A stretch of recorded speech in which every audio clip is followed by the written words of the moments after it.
It's October 1985, Cardinals at Royals, World Series, Game 6. This is Remember That Game, the podcast about sporting events that take you on a journey and maybe chart the path of the zeitgeist. I'm your host, Thomas Emerick, and my guest is Marshall Garvey, the author of Interstate 85, The Royals, the Cardinals, and the Show Me World Series. It doesn't get the shine of, say, Mets Sox the following year, but what was the biggest spark for you? What intrigued you about doing this project about the Royals and Cardinals back in 85? Well, for one, it kind of stuck in my mind in a really unique way. Obviously, the 85 series is best known for Don Denkinger's infamous missed call in Game 6, basically making him to St. Louis what Bucky Dent is to New England. I just had this feeling because there was so much focus on just Denkinger's call. And the series had been so largely forgotten otherwise outside of Missouri. And within Missouri's borders, people talk about like it just happened yesterday. But outside of it, I'm a lifelong Californian. And it just kind of stuck in my mind in like a really weird way. Like as if like all for years and years, for 20 years, I had a feeling there was something more about this. Well, history itself set the wheels of fate in motion. It was a month into quarantine. I had recently just published my first baseball book, and I knew it was time to move on to my second. And long story short, very long story short, went on a train of thought during a run that led to 85 popping into my mind, and I just got a feeling like this could be it. I could write a definitive tome about the 85 series, prove there's more than the call, and boy, oh boy, did that turn out to be the case. So a COVID passion project where in some isolation, but you're able to find some sound and vision there. Oh yeah, the excitement of developing the book was really the main thing that anchored me throughout quarantine. It was good to have that in motion. Because that's I happened to start this podcast like I think one of the first few days of January in 2020. But then I ended up making a lot more episodes than I probably would have. I don't even know if the show would still be around then if it wasn't for finding some sort of creative and I don't know, even therapeutic path in that isolation. And you in your mind, you went to Missouri, 1985. Folks, get up on this battle of the Missouri-Illinois border versus the Missouri-Kansas border, I-70 connecting the two starting in 1956. In addition to train service, Kansas City getting their expansion team in 69, and they will meet in the 85 World Series. But for some table setting, despite the World Series win 3 years prior, the Cardinals were picked last in the NFC in the NL East by Sporting News, and Kansas City is a team that's gonna have to come back a lot to get here. What was like creating like this like underdog situation leading up? I imagine with so many good teams around that part of the '80s, not everyone was expecting these two. Oh, definitely. No, there definitely wasn't a whole lot of hype for either of these teams going into the 85 season. Like you described, the Cardinals were expected to finish last by Sporting News and Sport Magazine, last in the NL East, especially because they had what looked to be a rough offseason. They had traded away George Hendrick to the Pirates, traded him for John Tudor and Brian Harper. They lost Bruce Sutter to free agency. And it just looked like they were, even though they had won it recently in 1982, they looked like a team heading backwards. And the Royals, were consistently successful around that time. They made the playoffs in 84, got swept by the Tigers. I mean, no one was going to stop the Tigers in 84. So the Royals are, I think, expected to win, but you're not looking at this as like a championship team from the outset. The going into the season, I don't think anyone's predicting I-70 series. If you're expecting a provincial World Series, you're expecting like Mets and Yankees, both of whom were great that year, but just didn't make the playoffs. But the Cardinals, they managed to overcome what seemed to be clear limitations by adopting and perfecting the Whitey ball philosophy of speed, contact hitting, pitching, and defense. And calling up Vince Coleman and having him tear up the base paths was really the key to that. And the Royals, despite having a weak offense, had incredible starting pitching 1 through 5. Brett Saberhagen, Danny Jackson, Charlie Leibrandt, Mark Gubazon, and Buddy Black. So they both had to fight their way to the playoffs too. Cardinals had that playoff level season series with the Mets, who became their heated rivals for a few years, and Royals had to come back from 7.5 games behind the Angels, but ultimately they both got to October. Yeah, I got some royal blue, the mix that not quite the same dark blue they have, but I really enjoy those Royals uniforms. And that matchup between the Cardinals and Mets is always I found a really fun uni matchup. Um, Mets fans, it seems like they really loathe that Cardinals team beating them out in in the NL East when Doc Gooden is having like the best wins above replacement series season for pitcher and like past 100 years. Like they've seemed to feel a little robbed there. Did it seem like now inside Missouri? I imagine maybe geographically,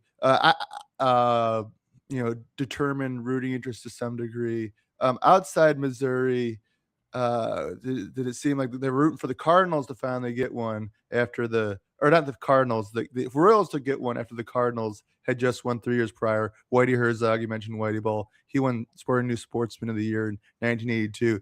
Does it seem like there's a groundswell inside Missouri, but and also outside for the Royals, the 69 expansion team to get their first World Series championship?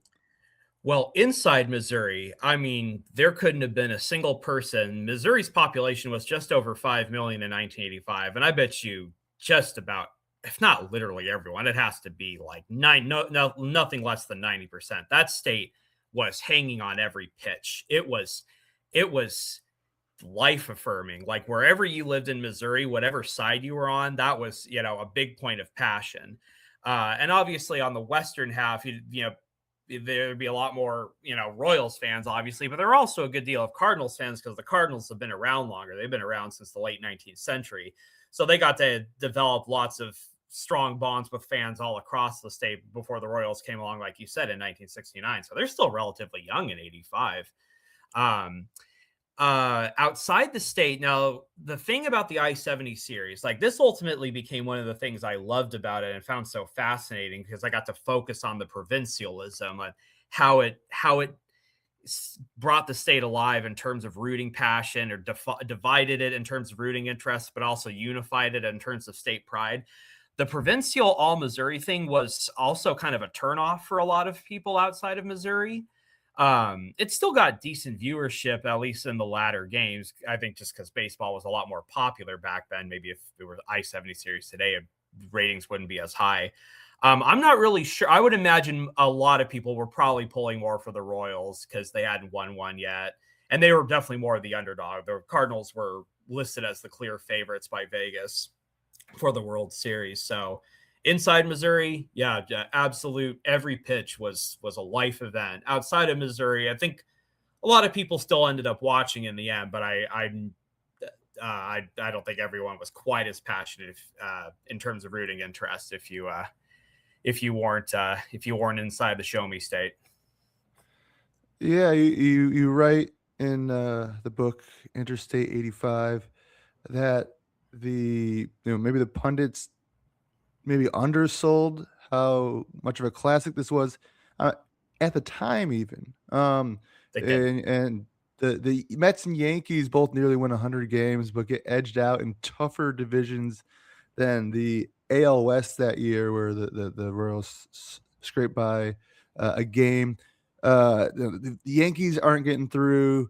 A team that had beaten the Royals, 3 times in the late 70s and lost to them in the 80 ALCS. Defending champion and preseason favorite Detroit Tigers with World Series legends Kirk Gibson and Jack Morris. They don't even make the playoffs either. Detroit at that time, I think, was like the 6th biggest city in the country as far as population. So you don't got them. You don't got the Yankees with MVP Mattingly, a legendary Ricky Henderson year. You don't got Doc Gooden in there.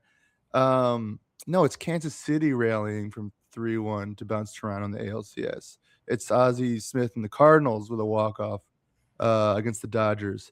And so the World Series will even top the excitement of those series, but you think the series is better on reappraisal, it sounds like in the book. And might there have been something to do with these surprising teams being in a small market, sort of surprisingly breaking through in some ways that kind of limited the appreciation at the time and make the series a better one on reappraisal.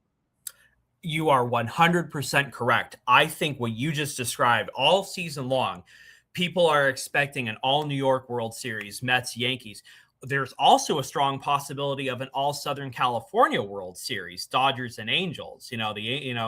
Dodgers would make the playoffs. Angels, of course, squandered the division to the Royals. So you have those hyper provincial battles that would be more friendly to big market interests.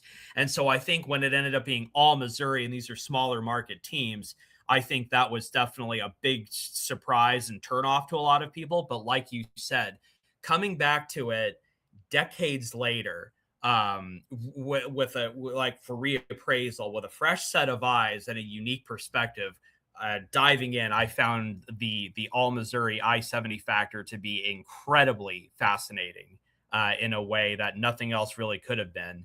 And it was just lost on people at the time. But with the passage of time, yeah, the I-70 showdown is a great storyline.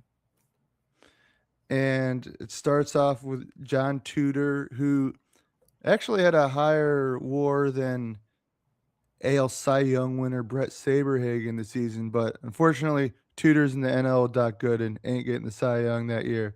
But he puts Casey in a blender game one. They get out to a 2-0 lead in KC before they go back to St. Louis.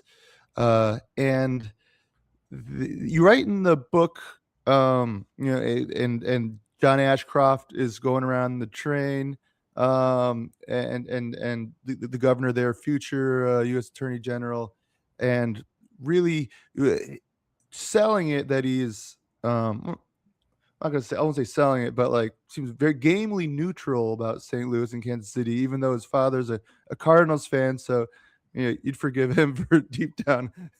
Or Oh yeah, yeah. The Saint, yeah, Governor John Ashcroft, who had just been inaugurated that year, and both one of my favorite bits in chapter one, both Royals and Cardinals players visited his office in February. Andy Van Slyke had a funny little stunt in particular that I put a smile on my face to have that tidbit there. Yeah, John Ashcroft, a staffer of his, stitched what was called the St. Kansaloo City cap. It was a double billed cap. One side had a Royals insignia, and if he flipped it around, it was Cardinals. So wherever he was, he could, if it's a block of Royals fans or Cardinals fans, he can just switch the cap. And it was, it's kind of cheeky and funny, like, oh, a politician pandering to both sides. But it's actually, I think, really sweet because it personifies, this, circling back to what we were talking about earlier, how Royals or Cardinals was such a passionate allegiance where, and you wore that as a badge of honor, whichever side you stood on. What Missourians ultimately said was, whichever side wins, Missouri wins, because this is a historic moment for the state. So I think John Ashcroft wearing that double-billed hat was a really nice little summation of that. Also, as far as the Cardinals taking 2-0 lead, it is worth noting the Royals were 1 out away from tying it a game apiece in game 2.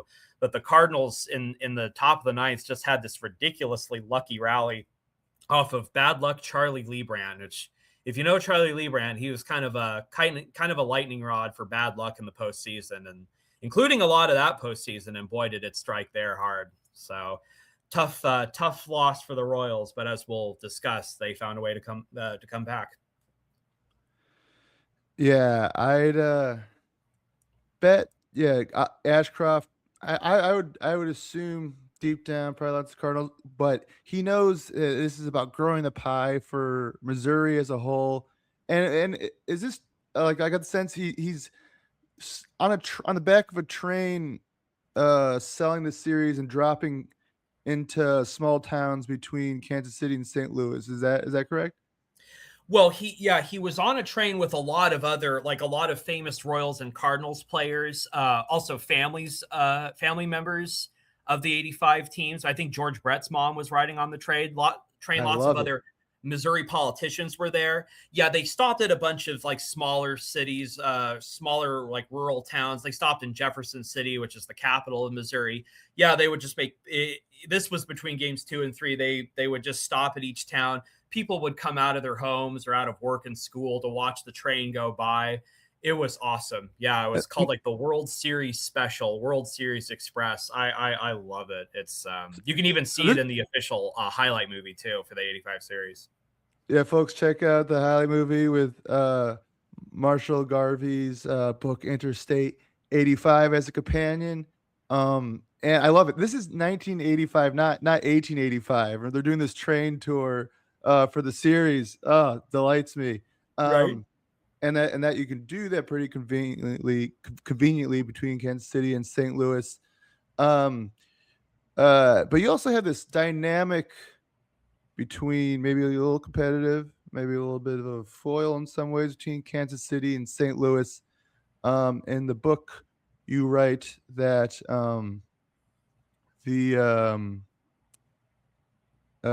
it's a story of two cities, Kansas City and St. Louis, one on the rise and the other continuing its slow decline. The metroplexes that serve as the respective gateways to the western and eastern halves of Missouri, the heart of the nation. St. Louis, early 20th century, and they have some of this train and transit infrastructure because early 20th century, this is a top 5 U.S. city in population. Around that time, Kansas City's borderline top 20. And Kansas City still continues to grow, maybe not as fast as some Sun Belt and cities out west. So Kansas City, early 20th century, they go from borderline top 20 to still hanging in mid-20s. Kansas City by the 80s is dropping from top 5 to mid-20s right there with Kansas City catching them in population. Is there once again another element that's going to spice up a championship series, a big brother, little brother element? Oh yes. Well, that is yet another layer that fueled the passion for Missourians in following this World Series. Like Kansas City and St. Louis have had a city rivalry for quite some time. And it's definitely, I think, a little brother thing on Kansas City side because St. Louis is the older city. And like you touched on, St. Louis had always enjoyed a lot of unique prestige. It was the first home rule city in the country. It was the gateway to the West, basically served as kind of a general launching point for the Lewis and Clark expedition. I think it's where the Louisiana Purchase was officially signed, if I have my facts straight. It was the site of both the World's Fair and Summer Olympics in 1904. It's a city that sought global prestige. And then throughout the 20th century, the Cardinals, with their 9 championships and just seemingly endless winning, they add to that prestige.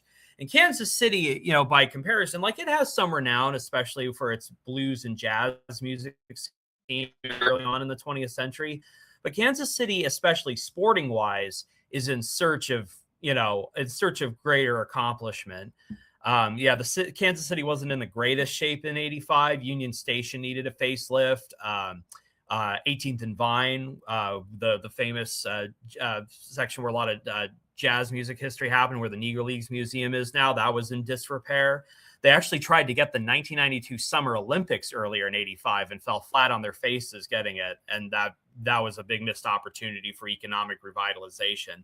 So, and they hadn't won a baseball World Series yet. They hadn't had a championship since the Chiefs won Super Bowl IV. The Kings had just left for my neck of the woods, Sacramento.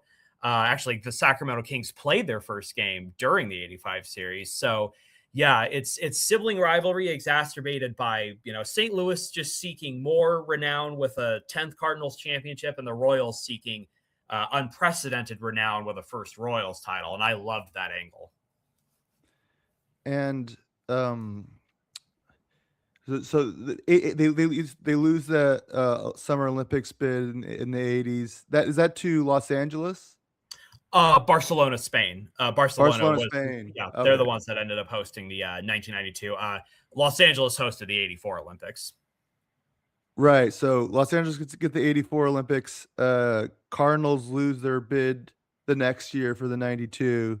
And then the Cardinals at least get some small measure of revenge and with Ozzie Smith's series walk-off against the Dodgers. And the Cardinals keep that momentum rolling better than the Royals did coming off their 3-1 rally in their ALCS against a really good Blue Jays team, underrated Blue Jays team. Um, so Cardinals take a 2-0 lead, and then we're going back to St. Louis for 3 games. St. Louis won, I believe it was 101 games to the Royals 91 games, and Hmm? St. Louis isn't the team playing the first 2 or the last 2 games of the series at home, because Major League Baseball at the time is just rotating home field advantage. Um, on top of that, but in the Cardinals' favor, in Game 3, though Brett Saberhagen is starting for the Royals, not great for the Cardinals, but at least uh, they well, I guess that one's in the Cardinals park, but eventually Saberhagen will have to pitch at home and have to go up to bat because the AL is not going to be able to have a DH even in their own park in the World Series because of another rotational rule. Um, I don't know, did it seem like baseball had just tried a lot of stuff? We see the NBA trying NBA Cup. Baseball tried a first half of season, second half of season, winners that go to the playoffs. Does it seem like baseball was really trying some different stuff in the 80s on a whole different level than we think of with the major, 4 or 5 sports leagues? Oh, definitely. Well, and I think those were like you mentioned the trade-off rule. Like even if you had the better record, you could still not have home field advantage. The alternate DH rule where they had the designated hitter in even years, but then not in odd years. I think those were kind of compromises because the league championship series was relatively new. It started in 1969 and the designated hitter had started in 1973. So at the time, those are both relatively recent changes. And so I think MLB, I would imagine that's just what they did. They compromised by alternating home field advantage, alternating the designated hitter. Now of course it's just like, yeah, and then it's how funny you mentioned that because then we got similar shenanigans with the 2002 All-Star Game fiasco, and then Bud Selig's like, whoever wins the All-Star Game gets home field advantage. Now it's just better record in home Crazy. field. It's like thing, which is what it probably should have been from the start. And yeah, designated hitter is universal, whatever you think of that. But yeah, those alternate those things you mentioned, especially the no DH rule, which deprived the Royals of one of their biggest bats, Hal McRae, for that series. He was just relegated to pinch hitter. That's just one of those fun little time capsule elements that makes 85 so fascinating that I loved exploring as a much younger generation of baseball fan. And was it the 81 strike season where like that was one of the craziest things I ever heard is where you can earn a playoff based on first half of the season performance, and then second half of the season it's like why try? Right. Yeah, that was a pretty funky one too. And that was definitely a I know there's a lot of back and forth about that, but that was, yeah, just done as a compromise to just try and salvage, the season because that strike lasted for probably like 51 days or thereabouts. So yeah, it's odd in retrospect, but at the time I can at least understand why they went for it. Do do you think it's makes more or less sense than the NBA Cup? Because you can win the NBA Cup, it's not gonna do anything for you postseason wise.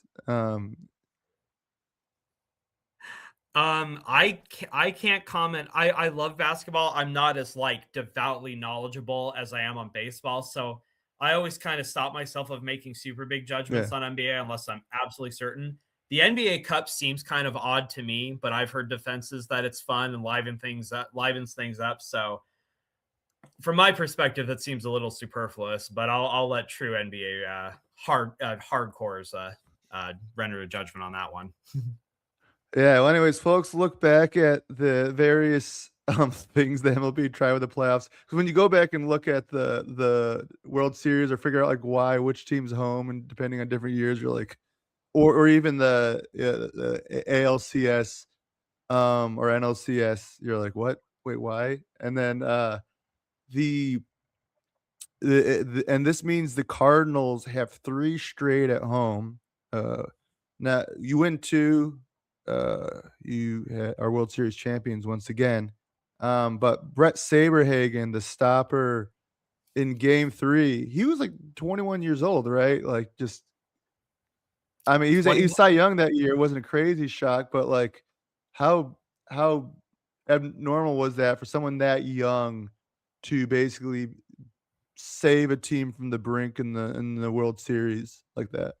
Oh, it's definitely stood out. He was the second youngest pitcher to start a World Series game at that time. The youngest was Jim Palmer in 1966. Interestingly, Palmer was one of the announcers for ABC alongside Tim McCarver and, of course, Al Michaels.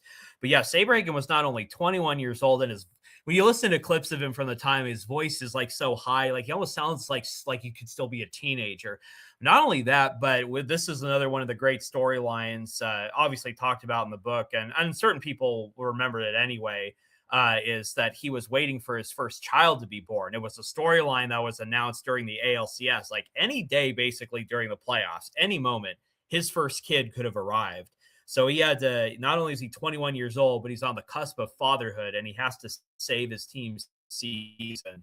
And yeah, that added a lot of weight, but he carried it gracefully. He pitched an absolute gem in Game 3, aided by a huge home run by Frank White, who's not really someone you expect power from, but he hit a humongous home run. So that saved the Royals bacon. They definitely, I don't think they would have come back from 0-3, but 2-1, they got some breathing room.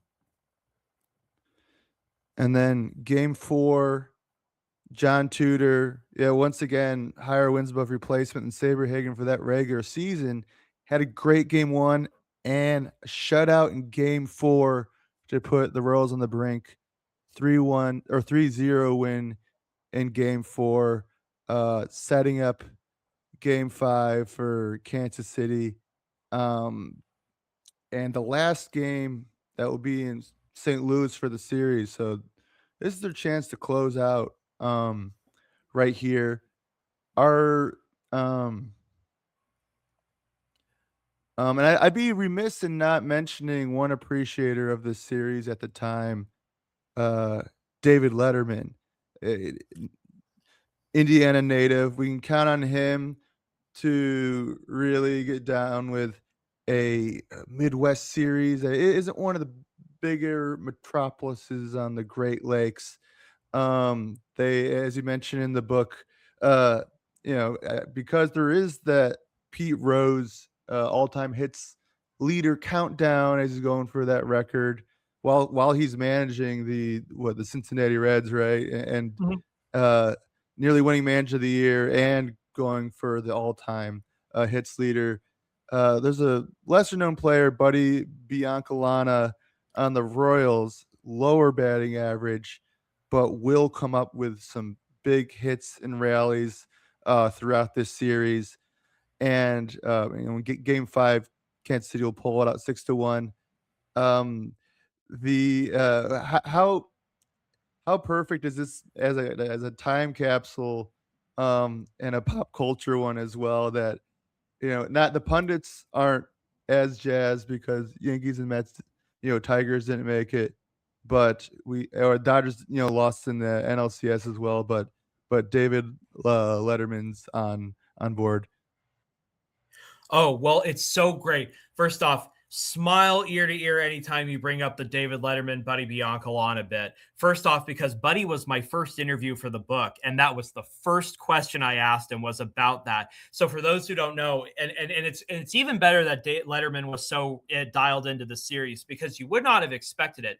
This was a joke that aired in August, because Rose broke Ty Cobb's all-time hit record the following month. So the anticipation is growing throughout the baseball world. P. Rose is closing in on it. So David Letterman has Started as a bit. where he's like, yeah, it's just a bit. It's a throwaway bit in August of 85. You figured it's forgotten. Who to think it'd take on its life? David Letterman has this thing called the Buddy Biancalana hit counter, where after Pete Rose breaks the record, you can follow Buddy's, it's like Pete Rose, 4,181 hits, Buddy Biancalana, 11. He had like 40 something hits, but still, Buddy, I love Buddy. He's a friend. He could not hit to save his life.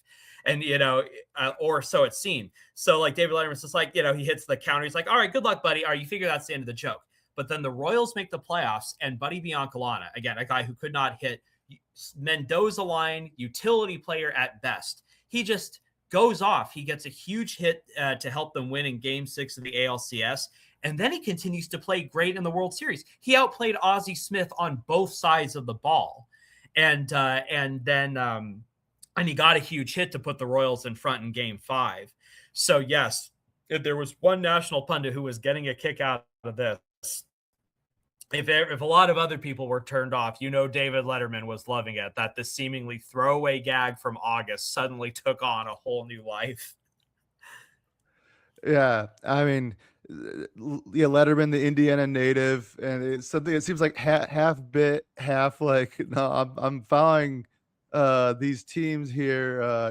Not all too far from where I grew up, and the bit turns into Biancalana coming on Letterman after a Clutch World Series where if there's a rally where you're not banking on Buddy based on his regular season hitting numbers, but in the World Series he's coming through during those rallies, and they win that in St. Louis. Game 5 brings it back for 2 in Kansas City. In Game 6, I'll roll it right up to the climax of the series and what people remember most. Just before that 9th inning, in the 8th, the Cardinals have a chance to get a lot of insurance, up 1-0. And you mentioned Biancalana outperforming Ozzie Smith, who, based on wins above average over Pro Football or Pro Baseball Reference, the Ozzie Smith's the best shortstop in Major League Baseball that year. Biancalana outperforming him in the World Series.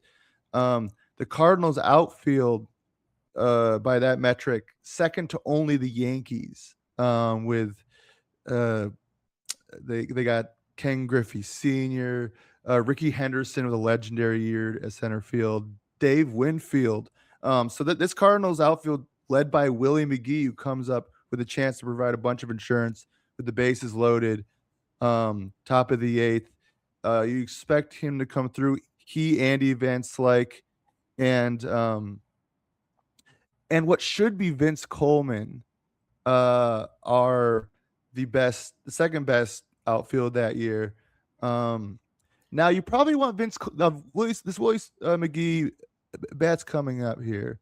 More or less put away the Royals before the Cardinals get another chance that they missed in the 9th inning.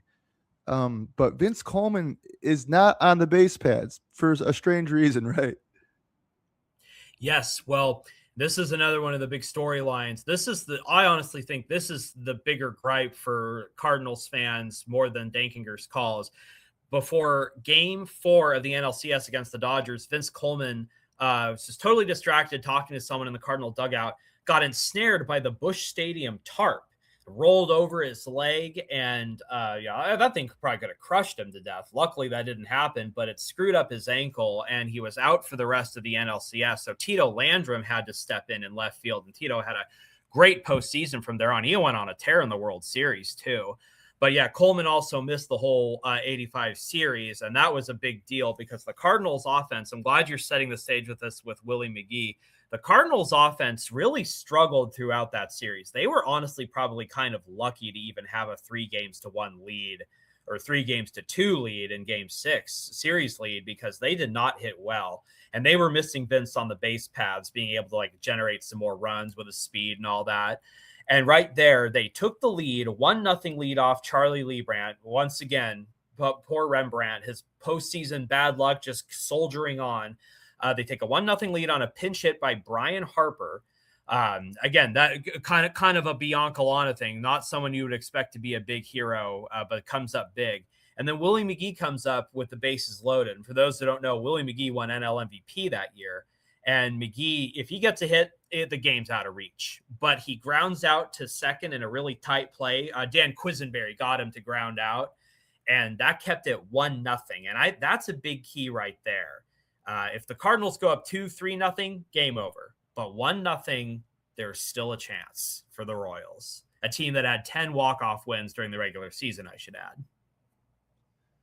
Yeah, so pitching outfoxes hitting and base running superiority there with a St. Louis Cardinals team during the regular season, as far as aggregate or total wins above average for all position players. They're rated as the best team in Major League Baseball.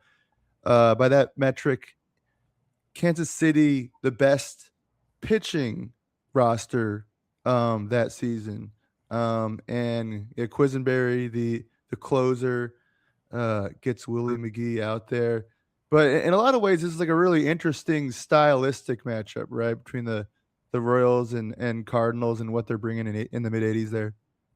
Absolutely. Well, it's another thing that they're teams that are hallmarks of a certain era. Yeah, they're both pitching heavy teams, contact hitting. They really don't trend towards power. As Frank White observed to me when I interviewed him, they had their one token home run guy, Jack Clark for the Cardinals and Steve Balboni for the Royals. But yeah, they were artificial turf adjusted teams. Royal Stadium, now Kauffman was turf at the time.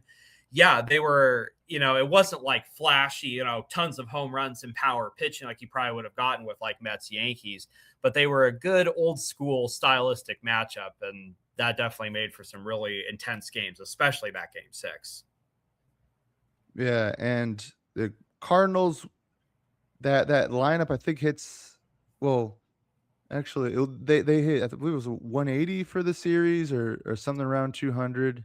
One, it was like, oh gosh, what was their average? I forgot what the team average was. It was like, I think it was around 180 something. They only scored 13 runs across 7 games, which Whitey Herzog admitted was like almost a disgrace. So yeah, they were like the best offensive team in the NL that year. And then they hit, even without Vince Coleman, they found ways to score against the Dodgers, including the big home runs by Ozzie and Clark. But yeah, the offense went dry in that World Series, no doubt.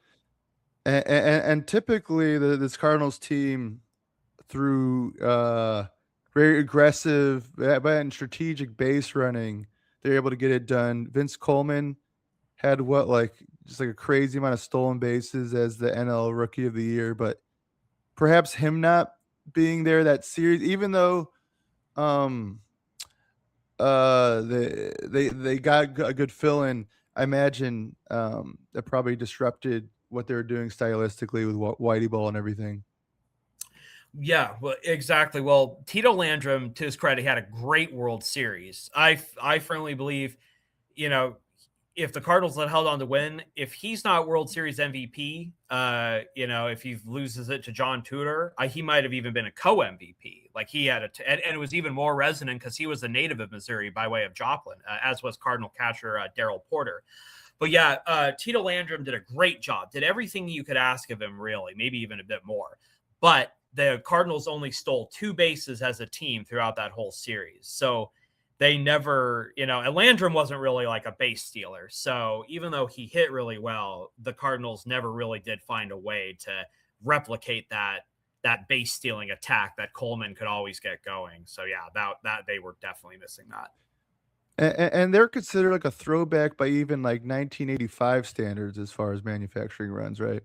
Absolutely. It was a total, that's what they were always called back then. And it's certainly even more vintage now. Scrappy, kind of like the Gas House Gang Cardinals of decades before. Scrappy, steal bases, force the action kind of a deal. Yeah, they were definitely considered a throwback even by 80 standards. Yeah, but bases loaded with a chance to not totally, but nearly put it on ice.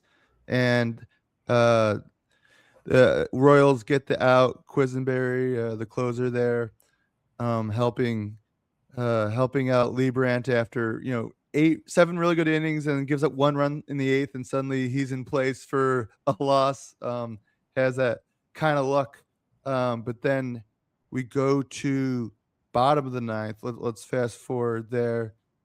The Royals are down 1-0 to the Cardinals, and Todd Worrell has had quite the series through 6 games. He had 6 consecutive Ks at one point earlier in the series, tied an all-time record for consecutive strikeouts in World Series.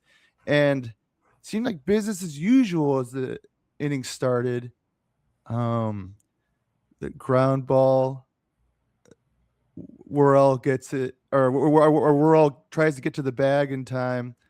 and some controversy ensues. Indeed, it does. So Worrell, it's 3 out. Yeah, he's got 1-0 lead, three outs away from the Cardinals' 10th championship, and he finds himself facing off against George Orta of the Royals. Now, Orta was a really solid hitter, but he was also older, and Orta had been a non-factor throughout the whole postseason. You didn't really see him a whole lot. So Orta, just comes in, just trying to get on base. Orta taps a grounder to the right side. And let's just start this by saying something that George Brett observed this to me, and others have talked about it. That is really not a smooth play. The way that Orta's grounded, it just kind of bounces on the turf is really kind of odd. Jack Clark kind of swoops in and throws it at an odd angle, but all the same, Jack Clark scoops it up, throws it to Todd Worrell's. Worrell's got his glove outstretched, got his foot on the bag, and it seems like they get George Orta in time. One problem.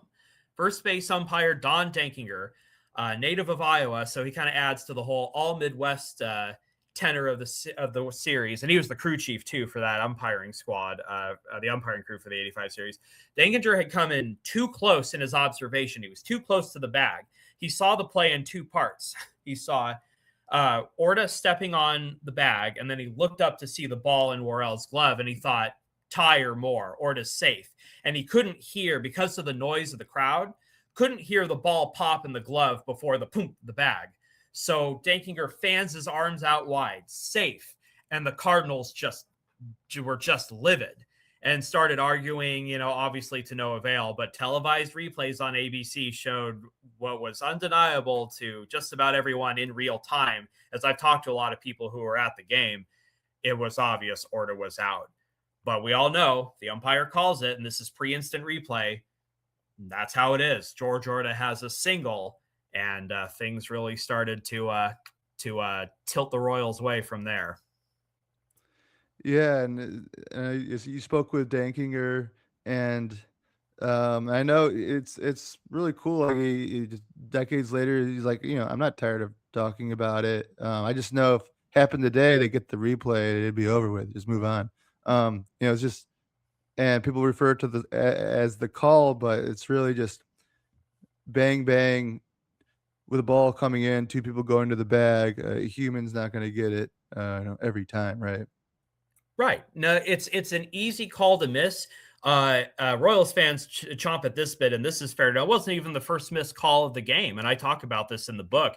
In the bottom of the fourth, there was a missed call on a stolen base attempt by Frank White. I talked to Frank about this, and if that call had been right, Frank would have scored on a hit by Pat Sheridan, which would have put the Royals up 1-0, and that would have to change the course of the game right there. So Dankinger's call wasn't even the first missed call of the game. And while it was obvious he missed it, again, gracious, like people make mistakes, umpires make mistakes. There's no instant replay to save him. It's that much more pressure to be perfect. And again, so much else happened in that inning. Going right to the next batter, Steve Balboni. He hits a pop-up in foul territory that's very easily playable, but Jack Clark and Darrell Porter miscommunicate, and it hits the turf untouched. And Balboni responds by getting a single. I feel that was what that definitively changed the momentum. I think if Clark or Porter catches that, they put the call behind them. But then you have two on with nobody out, then the pressure really starts to mount. Yeah, and this will trigger, seems like one of the biggest crash outs, the biggest holistic crash outs we've ever seen from a team following a couple bad strokes of luck, and one of them being a call you don't like, that just it broke it broke against you in a way that replay could have solved, but replay can't solve here. And did you nowadays, as he said, replay, it's over with, footnote. But even did you get any vibes? If that they reverse calls in the Blue Jays Dodgers, kind of classic of a World Series in 2025. But you also had like a game 6, bases loaded, chance to pretty much ice it, whereas the Blue Jays had a chance to ice the whole series in game 6 with bases loaded, and they get the out. And you also have that miscommunication on a fly ball in a key moment, and in 2025, Pages trucks Hernandez to catch it, but the miscommunication right near the dugout there means Balboni's at bat stays alive, and he sweeps it into left field. And we'll get to the game clincher here. But did you get any Blue Jays? Or I guess while you were watching, you had already written the book. When you were watching Blue Jays Dodgers, did you get any 85 World Series deja vu or vibes?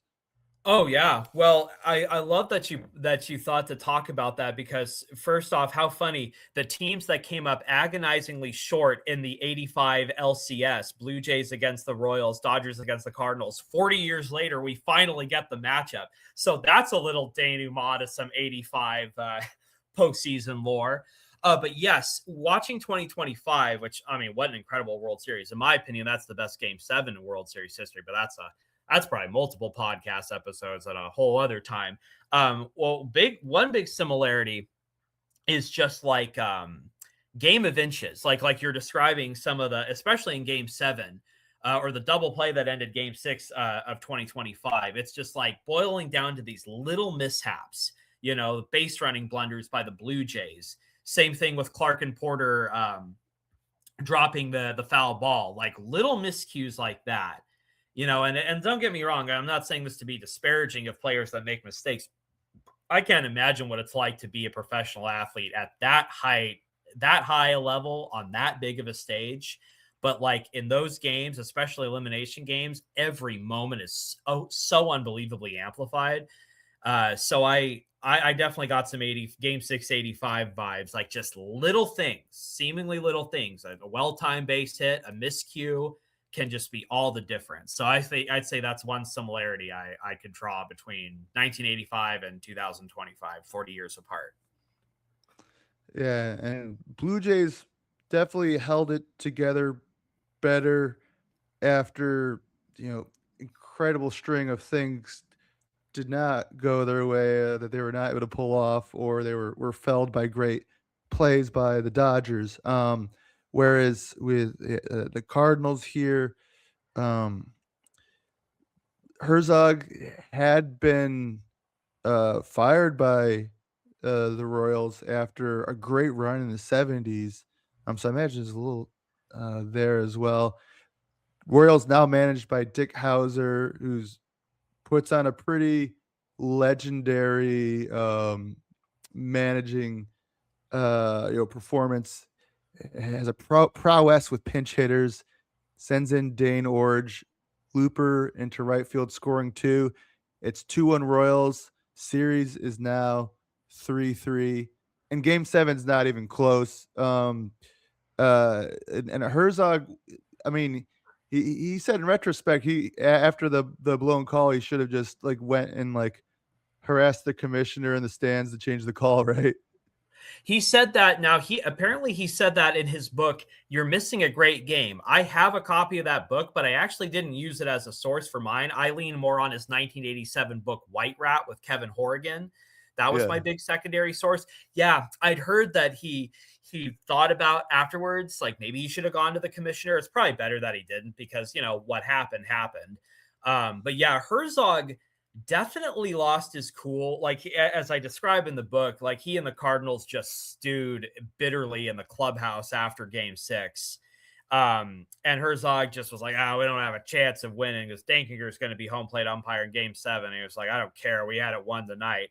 And Herzog, I think, tried to overcorrect the following day. He tried to give an impromptu speech to motivate the Cardinals, but he admitted it just didn't work. Like Ricky Horton, the first Cardinal player I talked to, he said Whitey was not a pep talk guy. He would not do that. So when Herzog tried to be all rousing and give him a speech, it just fell flat. And it showed in Game 7. I mean, the Cardinals, you can just see it watching the broadcast. They're done and they lose Game 7. This is yet another thing to emphasize to anyone who's just like, it's the Dankinger call that was the deciding factor. When you lose Game 7 11-0, it's also one of the few times in World Series history you've had a Game 7 between two 20-game winners, John Tudor and Brett Saberhagen, and you lose 11-0. It's like, can't say with all respect to that great Cardinals team, can't say you really earned it in the end.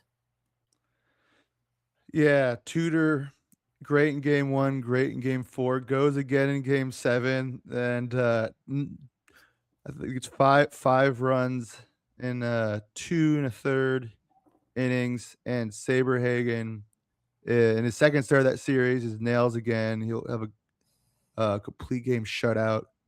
Um, and yeah, on Herzog, I also saw that, like, or read that, I guess in one of the books that he was saying, like, and if the commissioner didn't reverse the call, I should have pulled all the players off the field. I bet I bet if he had a chance to do it again, he wouldn't do any of that stuff. Like, No. I don't. It's like good stuff for a book, for is and he's entertaining. Oh yeah. I don't believe he'd do that. I don't think he would either. And it's part of what I love about Whitey, rest his soul. Like he had entertaining perspectives on the game. He's a brilliant baseball mind. I think him saying that, because I think that book came out in 1999. Like I talked about using White Rat, which came out in 87. Funny enough, just 2 years after 85. I think Herzog just went through a lot of different emotions throughout the years about 85. Like he blamed Dankinger and sometimes, but other times he'd admit the Cardinals didn't do well and he'd kind of be at peace with it. Dankinger ended up becoming good pals with Herzog and a lot of the 85 guys. I explore that kind of ironic turn of events in chapter 11.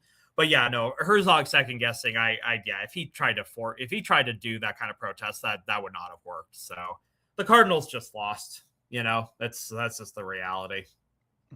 Yeah, ruminating on it, but then also, yeah, becoming friends with the umpire, and the umpire being able to talk about it years later. But you wish you made the call right, and Herzog's like right in the book, and maybe fuming about it a little bit, but then going back and forth. Yeah, we lost it ourselves. That all seems all very human and great stuff for going back and repraising this series and writing about, I'm sure.